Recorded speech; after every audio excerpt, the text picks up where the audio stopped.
ప్రకృతి ఆధారంగా ప్రతి ఒక్కరూ పంటలు పండించాలనే ఆలోచనతో విద్యార్థి దశ నుంచి పంటలు ప్రకృతితో ఎలా మమేకమై పండించాలి అనేది నేర్చుకోవడానికి ఈరోజు ఇంటెలి విద్యార్థులు రావడం జరిగింది. ఏదైతే మనం ప్రకృతి ఆధారంగా పంటలు పండిస్తున్నామో దానివల్ల చాలా పశుపక్షాదులు బతుకుతాయి.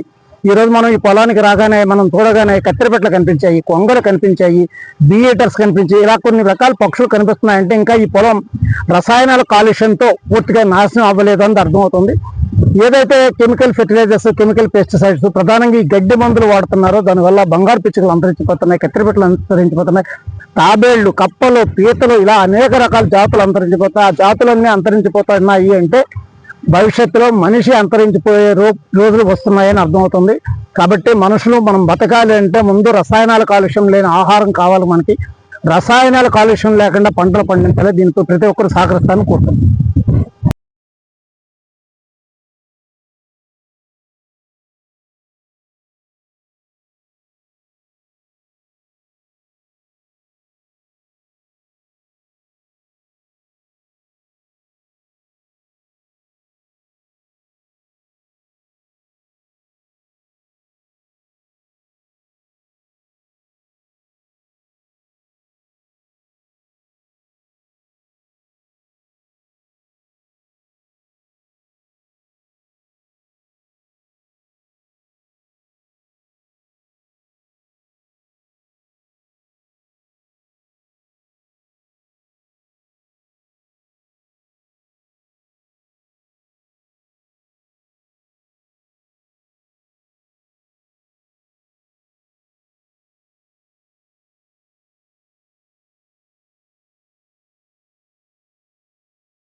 తెలుగు రాగానే వచ్చింది.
చదువుతున్నాను.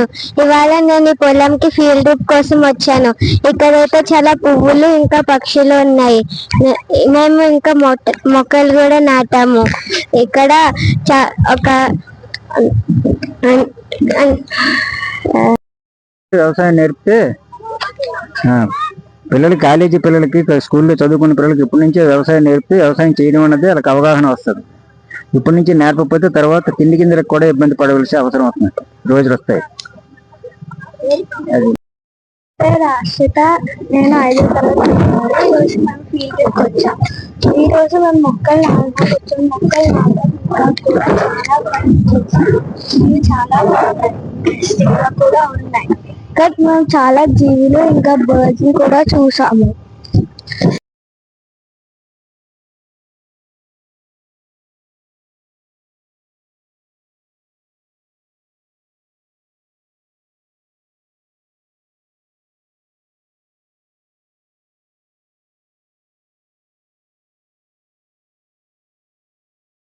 ట్రాక్టర్స్ అలా వస్తున్నాయి. మేము అక్కడ కిందకి వెళ్ళి ప్లాన్ చేసాం ప్లాంట్స్ ని. వాటిలో ప్లాన్ చేసాము, వీడియోస్ కూడా తీసుకున్నాం.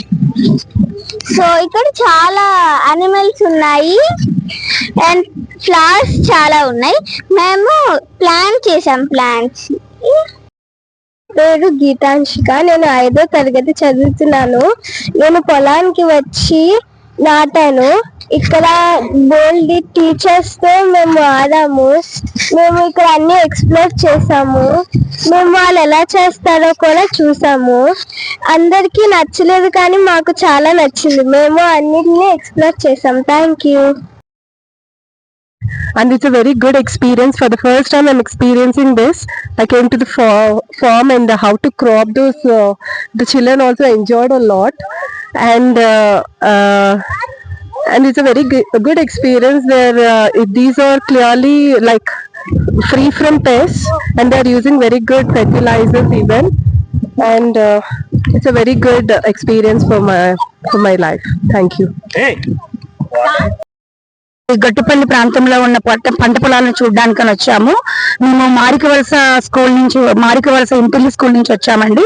ఇక్కడ ప్రెసెంట్ సిచ్యువేషన్ లో, ప్రెసెంట్ జనరేషన్ లో పిల్లలకి పొలాలు వాటిని ఎలా పండిస్తారనే దాని మీద అవగాహన కల్పించడం కోసము ఈ రోజు మేము గ్రేడ్ 5 పిల్లలందరినీ తీసుకొని ఈ ప్రాంతానికి వచ్చాము. పిల్లలందరికీ చూపించడం జరిగింది. మాకు ఇక్కడ రత్నం గారు కూడా బాగా సపోర్ట్ చేసి పిల్లలకి అన్ని వరి నాట్లు ఏ విధంగా వేస్తారు, సంవత్సరానికి ఎన్ని పంటలు పండిస్తారు, పిచ్చుకల నుంచి పంటలను ఎలా ప్రొటెక్ట్ చేయాలి అనే విషయం పైన పిల్లలకి పూర్తిగా ఎక్స్ప్లెయిన్ చేశారు. చాలా థ్యాంక్స్ అండి. చాలా థ్యాంక్స్ ఫర్ అవర్. ఈరోజు మనం ఆనందపురం దగ్గరలో ఉన్న బోని అనే గ్రామంలో వరి నాట్లు ఎలా ప్లాంట్ చేయాలి అనేది తెలుసుకోవడం కోసం వచ్చాం. పిల్లలే కాదు, మేము కూడా ఇదే ఫస్ట్ టైం కొత్తగా ఎక్స్పీరియన్స్ చేసాం.